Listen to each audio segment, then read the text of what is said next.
In the limited time available, we have attempted to demonstrate that the conspiratorial view of history, particularly of recent history, is the correct view. Let us summarize now 7 major conclusions. 1. There is and has been for some time a conspiracy among some of the richest people in the world. A conspiracy that virtually owns the money systems of the major non-communist nations. This monopoly is protected by the power of the respective governments, and is used to perpetuate the conspiracy's vast wealth by the creation of money out of nothing.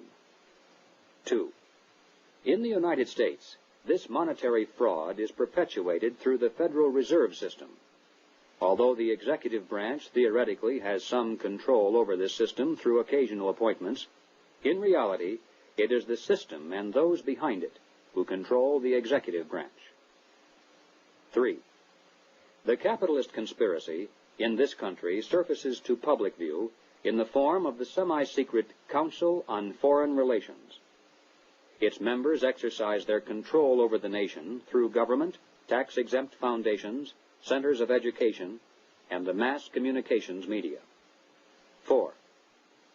On the surface, the capitalist conspiracy appears to oppose communism. It spends billions of dollars in spectacular military displays of anti-communism all around the world, but never to the extent of seriously harming the enemy, and certainly not to the extent of defeating him. Meanwhile, behind the scenes, the conspiracy always has nourished and aided communism both at home and abroad.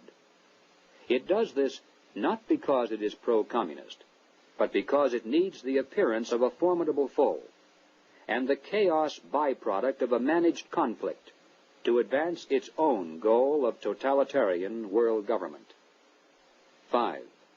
There is much evidence indicating that the capitalist and communist conspiracies both are directed by a single master conspiracy which may have continuity with the order of the Illuminati, which was founded 200 years ago. But this historical question is not nearly as important as the immediate question of what can be done about it today. 6. As for our response, we must begin to dismantle the conspiracy's machine of big government. We must restore American independence. We must return our schools to local control. We must protect our police forces from federal aid, which is the certain path to a national police force controlled from Washington. We must denounce revenue sharing as a transparent device leading to control over local government. We must raise up men for political office who not only talk about reducing government, but who will do it once they're elected. And that means men who are totally independent of establishment politics. 7. We must reduce the Federal Reserve System to a service function of clearing checks between banks only. Merely turning the system as it stands over to the federal government, as some have suggested, will not solve the problem. The same people would control it either way.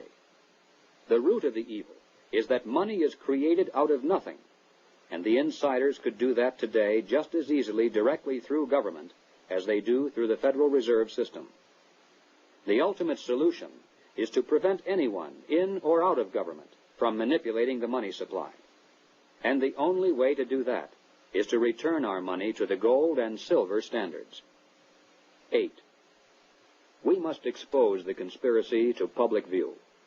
If, somehow, every American could be made aware of the facts contained in this presentation, if it were possible to circumvent the establishment's channels of mass communication and carry this message person to person to our friends and neighbors and fellow club members, the conspiracy would collapse like a house of cards.